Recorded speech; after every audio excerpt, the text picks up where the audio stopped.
Imagine waking up with the pounding of 1,000 hammers in your skull, and instead of aspirin or tea, you reach for a jar full of dusty, yellowish powder made from ground-up Egyptian mummies. You sprinkle it into your wine or snort it straight, and voila, your headache disappears.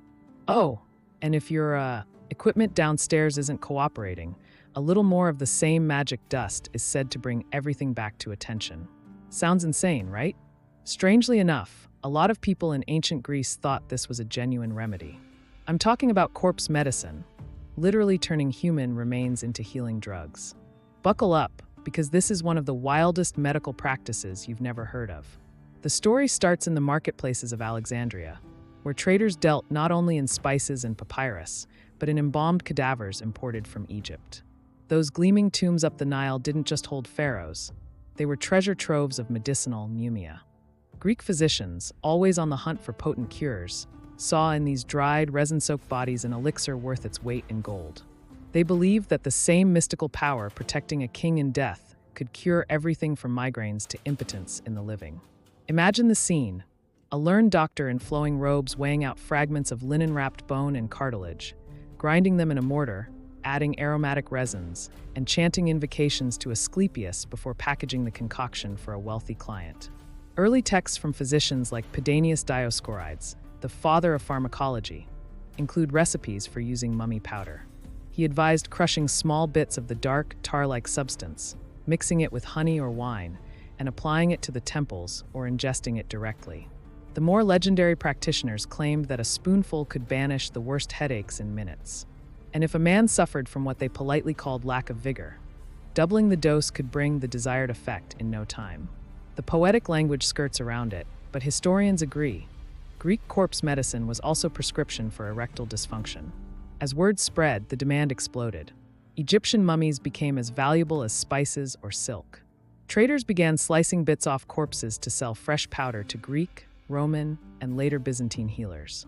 Entire embalmers' guilds specialized in preparing bodies not only for burial, but for pharmacies. The black market thrived, and scrupulous dealers would reheat old mummy wrappings in an oven until the resin bubbled, scrape off new layers of human tissue char, and sell it as premium medicament. Wealthy Athenians and pagans of the empire didn't bat an eyelid. It was considered an exotic remedy perfectly in line with the Greek love of pharmacological adventure. But not everyone was convinced.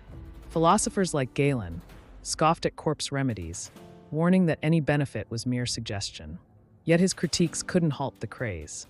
Even in the 6th and 7th centuries, Byzantine doctors continued to recommend mummy powder for headaches, melancholy, and male weakness. Clinics in Constantinople's great hospitals stocked jars labeled Mumia Aegyptiaca, Egyptian mummy, and charged patients fortunes for a few grams. And it wasn't just snuff or pills. Women of status used mummy powder in cosmetics, believing it would smooth wrinkles and restore youthful radiance.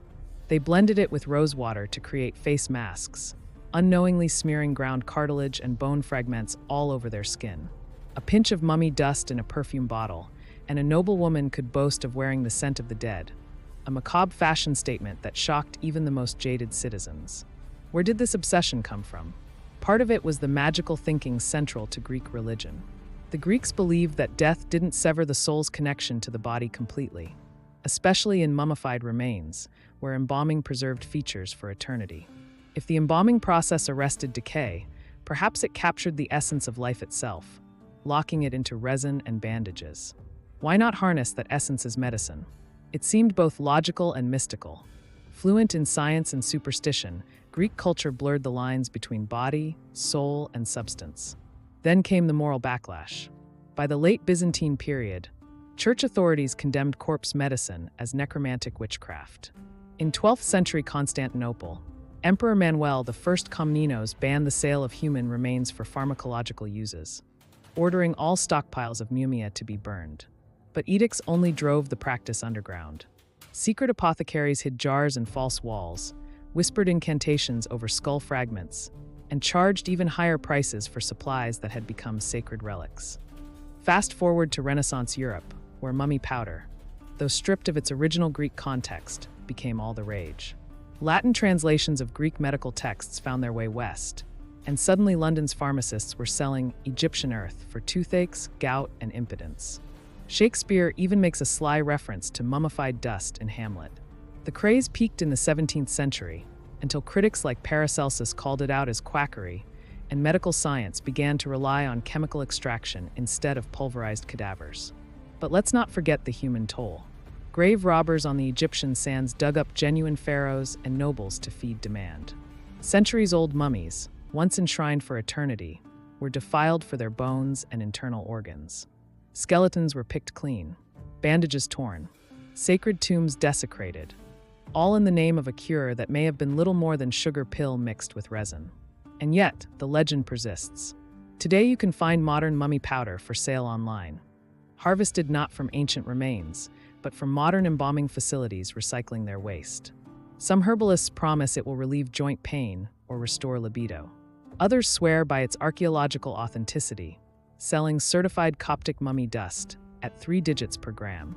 It's a bizarre echo of an ancient Greek medical revolution, an echo that reminds us how desperate mankind can be when faced with pain or mortality. So what can we learn from the Greek corpse medicine craze?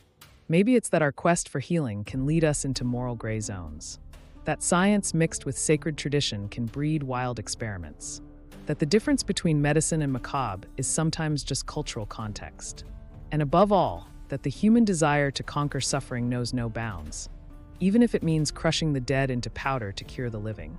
Next time you pop an aspirin or reach for a bottle of tonic, spare a thought for those ancient Greek physicians weighing out mummy dust in their clay mortars. They were pioneers, albeit extremely messy ones, willing to cross every boundary in search of relief. Their legacy is a cautionary tale about the hazards of medical hubris and the fine line between genius and madness. Thanks for sticking with me through this wild journey into corpse-powered cures. If you want more jaw-dropping stories of ancient medicine gone mad, smash that subscribe button and ring the bell. The next chapter of Ancient Odyssey is bound to surprise, and maybe even gross you out. Stay curious, stay bold, and remember, sometimes the cure can be just as terrifying as the disease.